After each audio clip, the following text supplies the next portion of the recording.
चलिए आइए अब हम आगे पढ़ते हैं 17.5 डिविडेंड के बारे में। You know that in every business unit the amount of profit earned or loss incurred during a financial year is ascertained and distributed among its owner। आप ये जानते हैं कि हर एक बिजनेस में, हर व्यावसायिक इकाई में जो भी प्रॉफिट सालाना होता है या जो भी नुकसान सालाना होता है वह उसके जो मालिक है उनके बीच में बांटा जाता है। अगर प्रॉफिट होता है तो लोग प्रॉफिट का लाभ लेते हैं, अगर नुकसान होता है तो उस नुकसान को भी वो सहते हैं।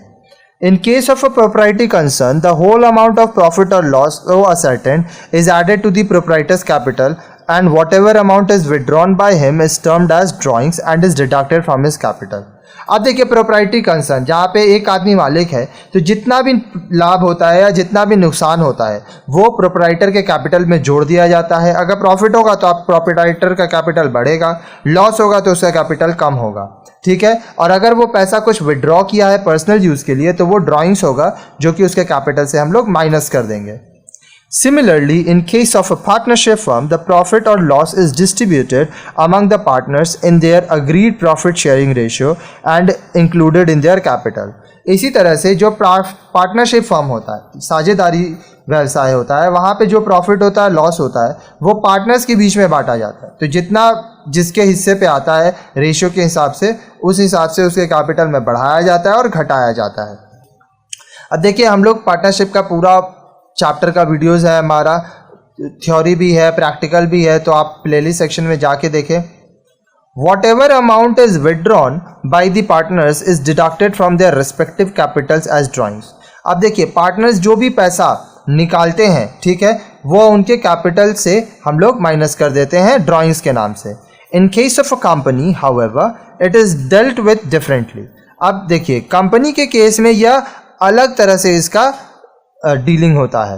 First of all we work out the operating profit, that is PBIT, profit before interest and tax.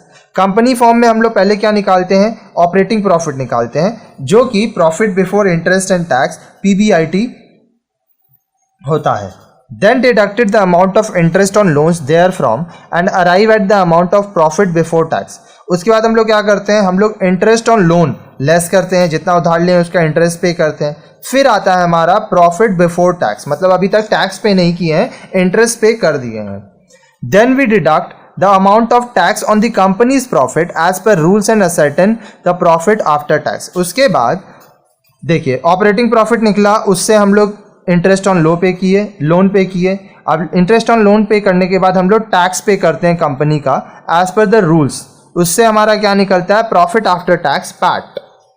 This is the amount of profit which is available for distribution among the share holders. अब ये जो निकलता है आपका profit after tax, यह वो amount होता है जो कि आप अपने शेयर होल्डर्स में डिस्ट्रीब्यूट कर सकते हैं।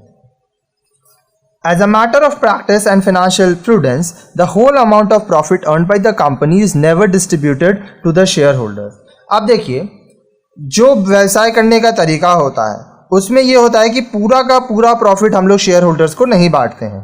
A substantial part of it is retained for meeting company's future financial needs। अब उसका कुछ हिस्सा कंपनी रख लेती है अपने भविष्य में आने वाले आर्थिक ज़रूरतों के लिए।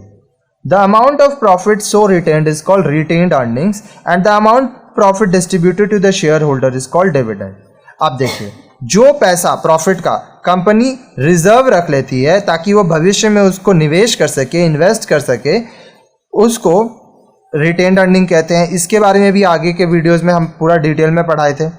और जो पैसा वो शेयर होल्डर्स को दे देती है, डिस्ट्रीब्यूट करती है प्रॉफिट का, लाभ का, उसको डिविडेंड कहा जाता है। It may be noted that dividend paid to preference shareholders is called preference dividend and the dividend paid to equity shareholders is called equity dividend। अब ये चीज़ ध्यान देना होगा कि जो डिविडेंड हम लोग प्रेफरेंस शेयर होल्डर्स को देते हैं उसको हम लोग प्रेफरेंस डिविडेंड कहते हैं, और जो डिविडेंड हम लोग इक्विटी शेयर होल्डर्स को देते हैं उसको इक्विटी डिविडेंड कहा जाता है।